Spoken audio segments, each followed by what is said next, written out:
What's going on? It's your boy Mastache from Mastache.chestudioz, and today I bring you a video on how to fix problems in Fruity Loop Studios. Like, for example, when you usually the problem comes when you start playing with the kick and you get like all these distorted sounds going in and out, and maybe like a lot of latency. I'm gonna teach you how to fix that problem in this next tutorial. So I hope you guys like it. Hit that share button, hit the like, comment in the bottom, and let's get to it. Welcome, engineers. Okay, so when you open up Fruity Loops, for instance the 12.2 version right now, once it opens up, this menu, the settings menu, input output devices, pops up. I don't know, it wants to be slow today. Alright, so once this pops up, the first thing you're going to do is go to audio. When you go to audio, you're going to see the first thing it says here, device, which is whatever hardware you're using for the sound. Here you got your sample rate.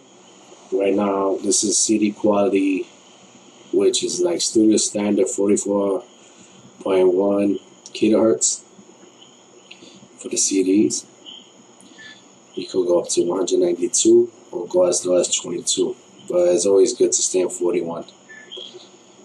This here makes a difference on the sound also, so always try to leave at 44.1 unless you're doing films, but you want to be using Fruity Loops for that. So then you got your buffer length. Now here, usually what happens is the buffer size all depends like how much your PC can handle during the time, like what inputs and outputs you're going to use. For instance, this right here is like from the TV. This one's from the microphone input I'm using for the webcam mic to record this. But when you get a lot of crackling, usually it's because you're in a primary sound driver.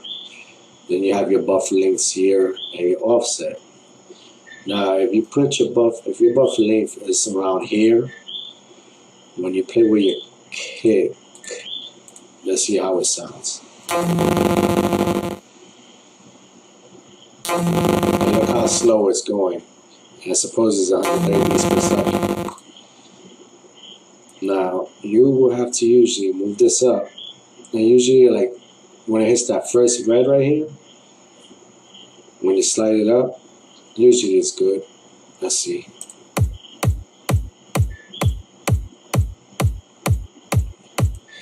Now, that's like the fastest you could get to sounding good while for it not to crash or anything. Now, what happens if you set the buffer length too high? You get this delay here. And that delay is 185 milliseconds, which look how slow it looks to react from here. You don't want that. Usually you want to go to the lowest and go to the lowest, start moving up until you hit that first red.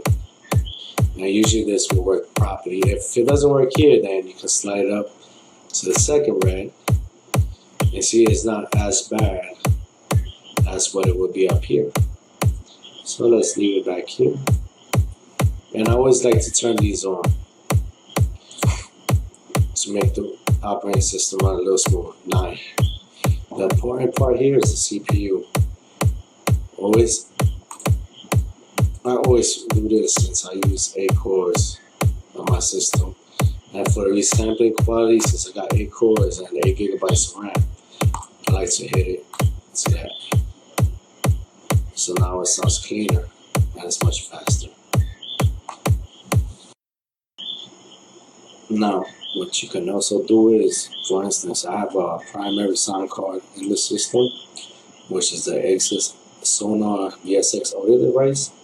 You can put on your sound card, and right there you can get better quality of sound instead of using the same audio board that's soldered into the motherboard. You could use your any type of interface you have. You can use as long as the name pops up.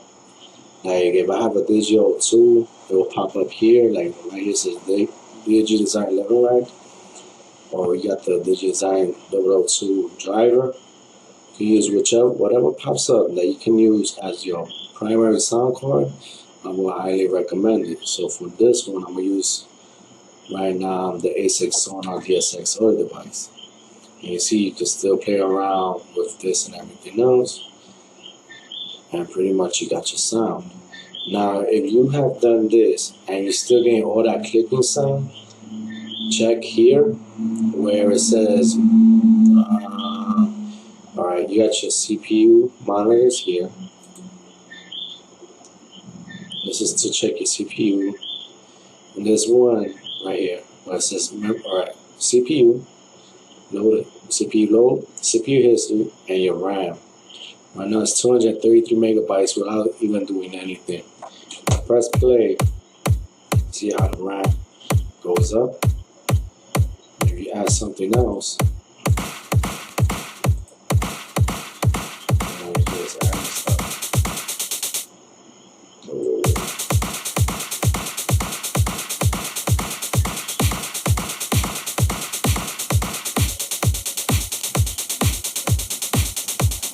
Nobody will see this going up and down, up and down.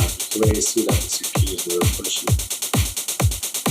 And if you don't know, not sure about the RAM, I'm gonna leave a link right here in this corner so you can see my video on RAM, the difference between 2, 4, and 8 gigabytes of RAM. So you can see the difference between there. Well, basically that's what sums up the problems on your flstudio getting all that sound. If you have any questions or comments, leave them at the bottom. Hit the like button, share, and see you on the next one.